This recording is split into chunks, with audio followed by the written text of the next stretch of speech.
This is a small community that we're in. Several people live right alongside the river. Yesterday, we met Jose Nunez. He told me that he was woken up suddenly when it was dark, probably around 4 or 5 a.m., by a sheriff's deputy that was knocking and pounding on his door, telling him to get out. So he woke up his wife, he woke up his mother, and went outside. Right around there is when I started walking, and my feet got wet right there. And so, I mean, that's maybe about, what, 15, 20 yards from where the trailer was at. So, and then that's when I knew things were really wrong. Then I got inside, grabbed the keys, backed the cars out onto the street, and then grabbed whatever we could in 5 minutes and then left. Right around here where I'm standing is about the highest that I've ever seen it rise up to. So, yeah, no one could ever expect this. So that black car was washed there? Yeah, it was on their front yard. Oh, it was over there. Okay, yeah. So washed over. And your home that was there ended up over there. Pushed over. Yeah, and it got stuck against those trees. And is there a point at which you've been able to stop and think how fortunate you are to be alive? Yeah, I think this morning kind of took a second for that, and you know, it hit hard at that point. It's heartbreaking to know that there's so many, you know, lost souls out there that we don't know where they're at. So we could have been one of them.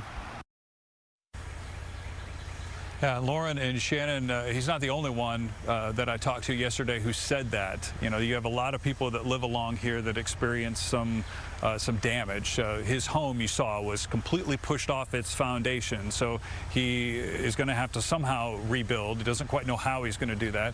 Others lost their homes completely. Others were in an RV park.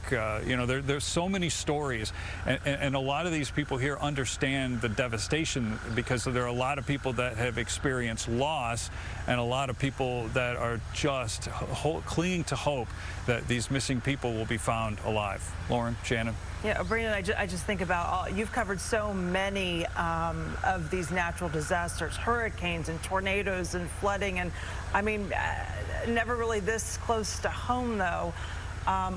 What is different about this one, or is it different?